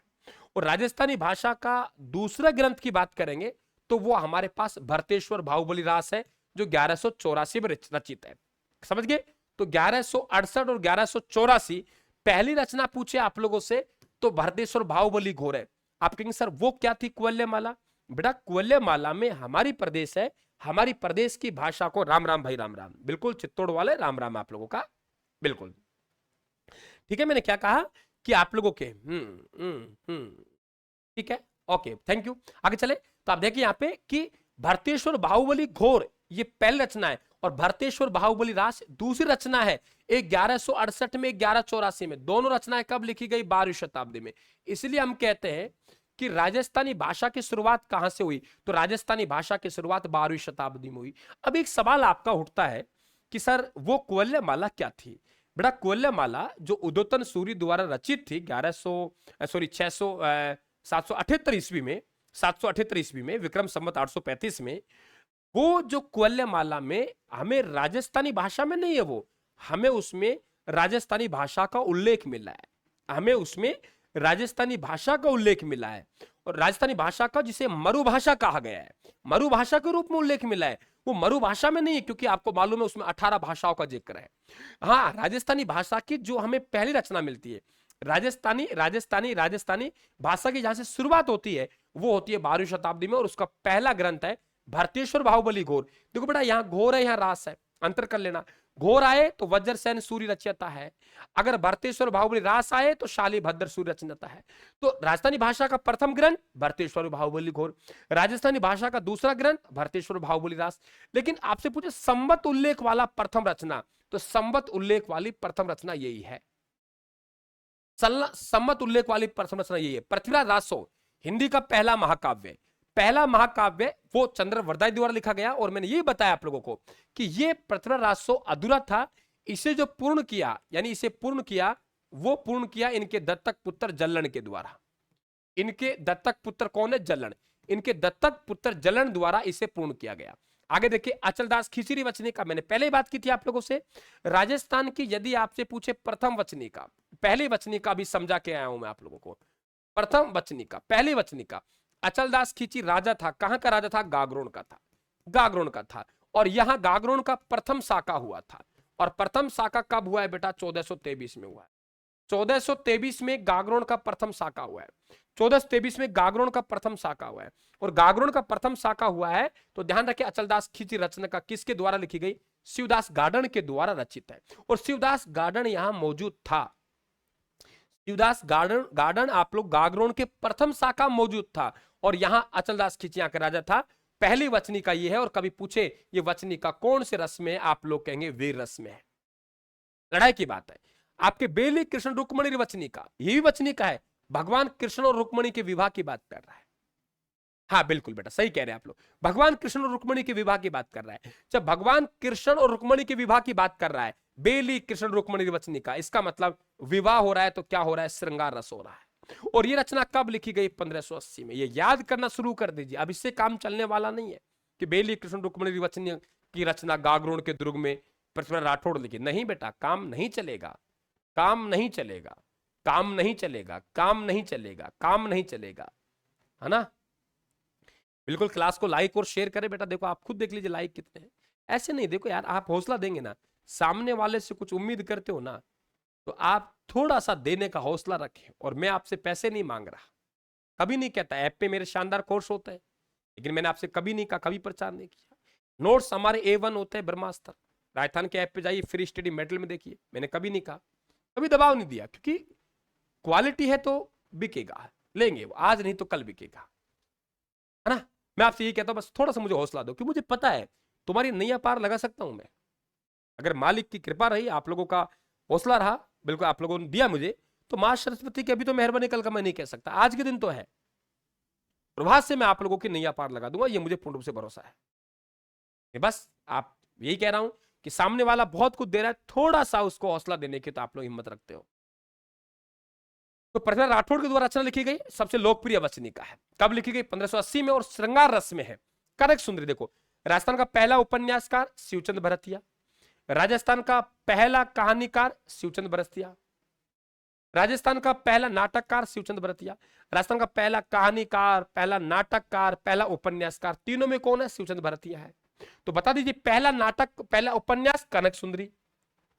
लेकिन आपसे नहीं, राजस्थान का पहला राजस्थानी उपन्यास, पहले तो ये नहीं है। और फिर नहीं, राजस्थान का पहला हिंदी उपन्यास, राजस्थान का पहला राजस्थानी उपन्यास, और राजस्थान का पहला हिंदी उपन्यास। तो राजस्थान का पहला हिंदी उपन्यास तो अबलाव का इंसाफ, जो अंबिका दत्त व्यास ने लिखा। राजस्थान का पहला राजस्थानी उपन्यास कनक सुंदरी शिवचंद भरतिया ने लिखा। और गुरुजी, केसर खाने वाले लोग नाटक करते हैं, केसर खाने वाले लोग नाटक करते हैं। केसर विलास पहला नाटक है जो शिवचंद भरतिया लिख रहा है। केसर खाने वाले लोग नाटक करते हैं, केसर विलास पहला नाटक है जो शिवचंद भरतिया लिख रहा है। कहानी तब सुनते हैं जब सर विश्राम करते हैं, विश्रांत विलास पहली कहानी है जो शिवचंद भरतिया लिख रहा है। और आधुनिक काव्य कीर्ति पूछे बादली है चंद्र सिंह बिरकाली, स्क्रीनशॉट ले लीजिए, टेलीग्राम पे पीडीएफ डालता हूं मैं। चले आगे बढ़े। बिल्कुल, रीट के लिए बहुत शानदार नोट्स हैं हमारे पास। 6 नोट्स तैयार हो गए, एसएसटी के 3, एसएसटी की इकोनॉमिक्स बहुत जल्दी निकाल रहे हैं। हिंदी में प्राचीन लिपिमाला, मैंने पहले भी चर्चा की, गौरी शंकर हीराचंद ओझा की रचना है। यहां हमारे पास सिरोही है, यहां पे सिरोही में एक गांव पड़ता है, और वो गांव कौन सा है? रोहिड़ा। सिरोही कहां पड़ता है? राजपूताना में पड़ता है। तरीका देखिए पढ़ाने का, सिरोही में एक जाति निवास करती है, उसका नाम सोलंकी है। 3 पुस्तकें देखिए। ये गौरी शंकर हीराचंद ओझा, ये रोहिड़ा गांव में इनका जन्म हुआ था, राजपूताना का रहने वाले, इसलिए पहली पुस्तक राजपूताना का इतिहास, अपने आप याद होगा। राजपूताना भी सिरोही के रहने वाले हैं, हम लोग कह देंगे सिरोही का इतिहास। सिरोही में भी सोलंकी जाति निवास करती है, हम कह देंगे सोलंकियों का इतिहास, सोलंकियों का इतिहास। तो हमने क्या कहा? राजपूताना का इतिहास, सिरोही का इतिहास, सोलंकियों का इतिहास। राजपूताना का इतिहास, सिरोही का इतिहास, सोलंकियों का इतिहास। राजपूताना का इतिहास, सिरोही का इतिहास, सोलंकियों का इतिहास। राजपूताना का इतिहास, सिरोही का इतिहास, सोलंकियों का इतिहास। अब इन्होंने कर्नल जेम्सटोन की जो पुस्तक है उसका क्या किया? हिंदी अनुवाद किया। जब हिंदी अनुवाद किया तो कर्नल जेम्सटोन का जीवन चरित्र भी जानता होगा, और वीर शिरोमणि महाराणा प्रताप को थोड़ी भूल सकते हैं। और बप्पा रावल का सोने का सिक्का, ये भी इनकी पुस्तक, बप्पा रावल का सोने का सिक्का। याद हुआ नहीं हुआ? देखिए, हिंदी में प्राचीन लिपिमाला, हिंदी का विद्वान था, रहने वाला राजपूताना था, राजपूताना का इतिहास। रहने वाला सिरोही का था, सिरोही का इतिहास। सिरोही में सोलंकी जाति निवास करती है, सोलंकियों का इतिहास। सिरोही में सोलंकी जाति निवास करती है, सोलंकियों का इतिहास। तो हमने कहा राजपूताना का इतिहास, सिरोही का इतिहास, सोलंकियों का इतिहास, कर्नल जेम्सटोन का जीवन चरित्र, वीर शिरोमणि महाराणा प्रताप, और बप्पा रावल के सोने के सिक्के। और हिंदी में प्राचीन लिपिमाला, ये पुस्तक किसकी है? ये साथियों गौरी शंकर हीराचंद ओझा की है। ठीक है, तो आप लोगों के ये साहित्य से संबंधित टॉपिक था, आपका कंप्लीट हुआ। अगली क्लास में हम लोग लेंगे वो, इसमें वो 9 बजे वाली क्लास यथावत रहेगी आप लोगों की, है ना? वो 9 बजे वाली क्लास यथावत रहेगी, उसमें बात करेंगे राजस्थानी बोलियों की। कल टाइम में कल ही ले लूंगा, ठीक है ना? तो उसमें हम लोग बोलियों की बात करेंगे। तो एक चैप्टर साहित्य आप लोग पढ़ते हो तो बहुत ज्यादा पढ़ लेते हो, उतना नहीं पढ़ना बेटा। सवाल एक आता है, और एक सवालों में से 99% चांस है कि यहां से आप लोगों के आएगा। ठीक है, तो आप कैसे हैं? ठीक है, अच्छे हैं? बहुत जल्दी हम लोगों ने बहुत अच्छे तरीके से एक टॉपिक को कवर किया। और शाम को आप लोगों को वो क्लास है ही 9 बजे, वो तो रेगुलर रहेगी आप लोगों को। तब भी क्लास मिलेगी, तब भी मुझे समय मिलेगा, वो क्लास से मैं आप लोगों को डालता रहूंगा जैसे टाइम मिलेगा। छुट्टी का दिन था तो मैंने क्लास ले ली। तो टेलीग्राम को आप ज्वाइन करके रखें, चैनल को सब्सक्राइब करके रखें, घंटी के निशान को दबा के रखें, ताकि आप तक नोटिफिकेशन पहुंच जाए। थैंक यू आप सभी को, धन्यवाद। राम राम साहब।